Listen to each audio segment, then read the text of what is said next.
This is Optimal Living Daily, episode 383, How Cognitive Closure Affects Decision Making by Kristin Wong of the wildwong.com, and I'm Justin Malik. Happy Wednesday, and welcome back to yet another edition of Optimal Living Daily, where I read to you every single day of the year, including holidays, from some of the best personal development bloggers I can find, just like an audiobook, and with their permission. I think it's about a month since we've heard from Kristin Wong. She writes about personal finance frequently too, so I tend to save those posts for Optimal Finance Daily, one of the other podcasts in this network. But today's is about decision making, which is a great fit for this show.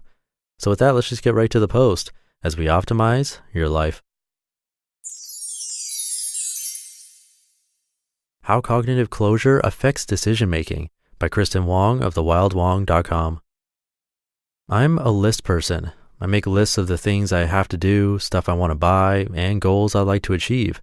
I've been doing this as far back as I can remember.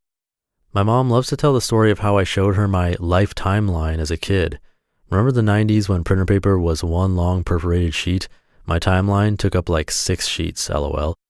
This timeline included every single milestone I planned to reach, from graduating college to having a kid to publishing my first book.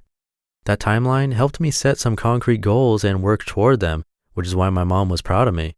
I didn't just make the list for inspiration though. Even as a kid, I needed to know exactly what I was doing with my life. I couldn't just enjoy the ride. What is cognitive closure? Lists, timelines, and organization help me because my mind is constantly pulled in different directions. Yet I also have a strong need for something called cognitive closure. In fact, we all have this need.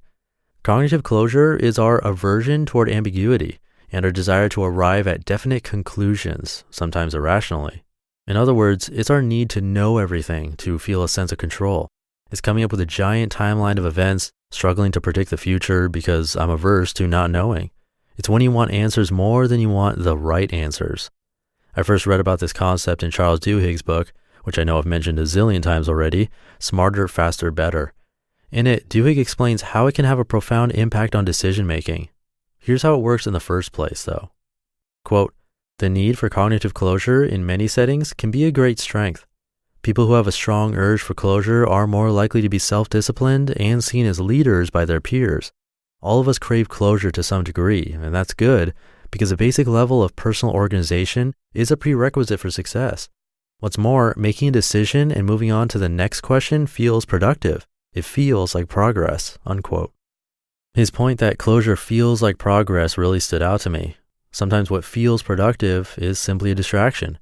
For example, when I want to boost a productivity, I love checking and replying to emails. While I'm doing those, distracting myself from the actual productive work I should be doing. It's an illusion, and that's the biggest problem with the need of cognitive closure.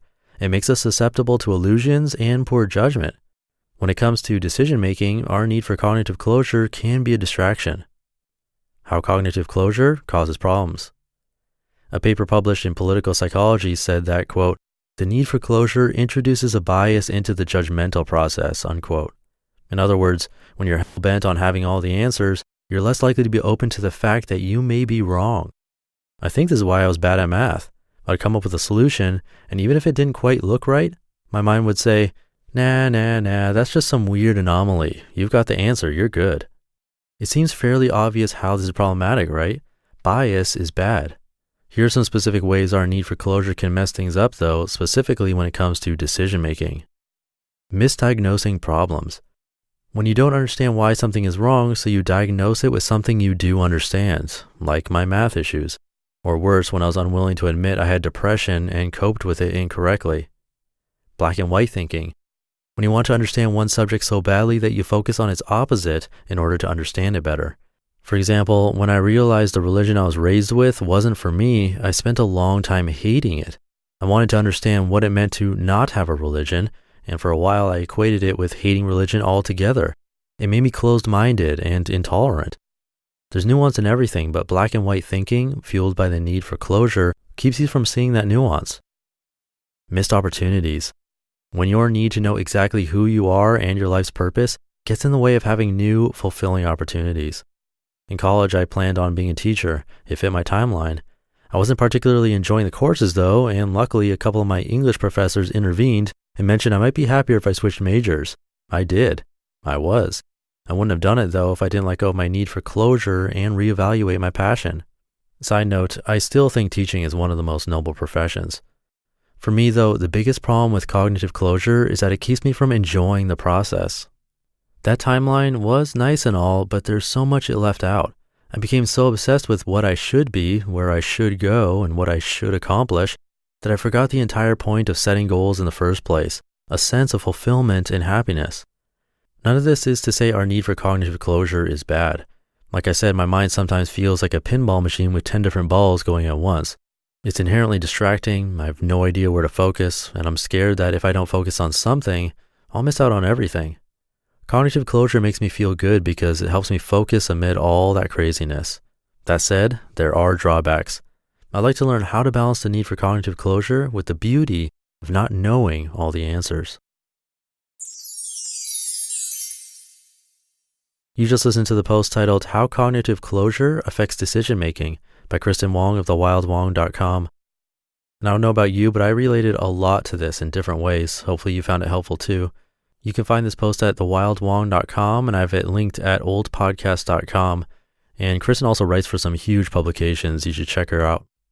And before I go on my merry way, if you'd like to help out this podcast, you can contribute by visiting oldpodcast.com/support. If you can't contribute financially, that page also has some other ideas that go a long way to help keep the show alive. Again, just visit oldpodcast.com/support, or you can go straight to oldpodcast.com and look for the How to Help page. Thank you very much for listening and your support. Without it, this podcast would have ended a long time ago. And that's it for today. I hope you're having a great week, and I'll catch you in the Thursday show tomorrow, where your optimal life awaits.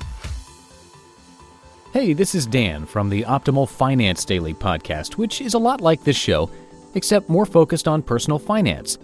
Justin handpicks the best posts he can find from blogs and authors like Ramit Sethi, Mr. Money Mustache, and more, and I read them to you 5 days a week. So if you enjoy this podcast, come on over and subscribe to Optimal Finance Daily too. And together, we'll optimize your financial life. You've been listening to Optimal Living Daily. Be sure to hit the subscribe button to stay up to date on each new episode, and head to oldpodcast.com. That's OLDpodcast.com for a free gift, as well as more actionable tips and resources to help you maximize your potential. Thanks for joining us, and remember, your optimal life awaits.